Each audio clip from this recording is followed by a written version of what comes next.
اللہ، اسی کے اللہ اللہ اللہ اللہ۔ میں ابھی اپنے سفر کے اندر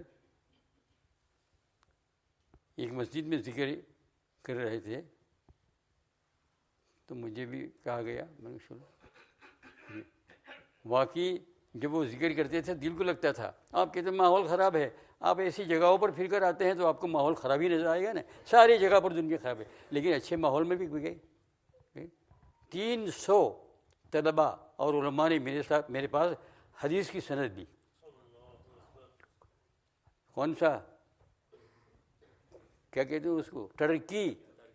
آپ آ کر خرافات بیان کریں گے تو جہاں بھی جاؤ گے تو خرافات تو آپ کو ملے گی، لیکن آپ اچھے ماحول۔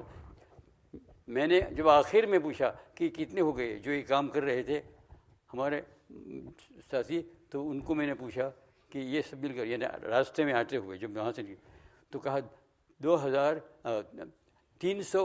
نہیں، وہ تو قرآن پاک کیا، 300 طلباء اور علماء نے حدیث پاک کی سند میرے سامنے بیٹھ کر۔ ہر روز یہ کام، ہر روز آج وہاں دعوت، آج وہاں دعوت، آج وہاں دعوت۔ میں کسی اور جگہ پر جانے 2 بزرگوں کی قبر پر گیا، ایوب انصاری رضی اللہ تعالیٰ عنہ اور حضرت مولانا روم رحمۃ اللہ علیہ۔ دل میٹھا ہو گیا اس کے دیکھنے کے بعد۔ پھر ہر جگہ پر ہے نا کسی نے دعوت دی طلباء، اور تو ایک عالم نے کہا کہ مجھے شمائل ترمذی پڑھنا ہے آج پوری کی پوری۔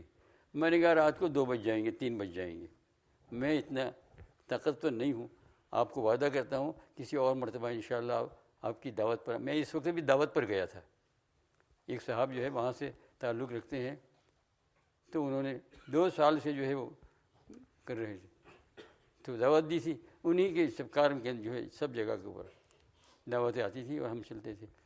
تو دوست اور بزرگ دن بھی ہے تلاش کرو گے۔ انقرہ کے ایک بزرگ سے ملاقات ہوئی، اللہ والے تھے، بہت اللہ والے تھے۔ یہ آخری دن میں آنے والا تھا، اس کی رات میں گھر والوں کا وہاں سے ٹیلی فون آیا، یہ بزرگ آئے ہیں۔ میں جلدی سے گیا، واقعی اللہ والے تھے۔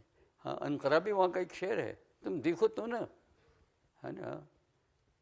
کتا جب باغ میں جائے گا تو ہمیشہ گندگی پر جائے گا، اور شہد کی مکھی آئے گی وہ اچھے پھولوں پر جائے گی، شہد کی مکھی اچھی پھولوں پر جائے گی، اور کتا کہاں جائے گا؟ گندگی پر۔ آپ تلاش کرو گے ہر جگہ پر اللہ ملے گا۔ تو میں نے ان بزرگ کے سامنے مجلس ہوئی، بہت دیر تک بات چیت کرتا رہا۔ میں نے کہا اللہ والا ہے، بہت ہی میٹھی بات کر رہے تھے۔ تو میں نے ان کو کہہ دیا درمیان میں کہ میں نے 15 ماہ میں شیخ فرید الدین عطار رحمۃ اللہ علیہ کا ایک شعر پڑھا ہے، آج بھی ہے۔ میں نے کہا حب درویشاں کلید در جنتس، دشمن عیشا سزائے لعنتس۔ اللہ والوں کی محبت جنت کی دروازے کی کنجی ہے، اور ان کا دشمن لعنت کے قابل ہے۔ تو وہ ایک دم بیٹھو گئے، کہا یہ ایک دم بیٹھو گئے، اور اس کے بعد کہا کہ میں نے یہ شعر میری خانقاہ کے دروازے پر لکھا ہے حضرت۔ وہ مجھے کہنے لگے آپ نے یہ شعر پڑھا؟ میں نے، بہت بزرگ تھے اللہ والے تھے، ہے نا۔ تو میں نے جب یہ شعر پڑھا تو وجد میں آ کر انہوں نے کہا کہ میری خانقاہ جو انقرہ کے اندر ہے، انقرہ میں بھی خانقاہ معلوم کہ انقرہ شہر کے اندر جو خانقاہ ہے اس کے دروازے پر میں نے یہ شعر لکھ کے رکھا ہے۔ مجھے بہت خوشی ہوئی کیا پنما کی یہ شعر ان کے دروازے پر لکھی۔ کس طریقے سے تربیت ہوتی ہوگی میرے دوست اور بزرگوں۔ اللہ کا نام میں نے آپ کو بتایا، اللہ کے نام میں مزہ ہی مزہ ہے۔ اگر دیکھنا ہے تو شکر دیکھ کے، دیکھنا ہے تو شکر دیکھ۔ اللہ تعالیٰ تمہیں مجھے توفیق عطا فرمائے۔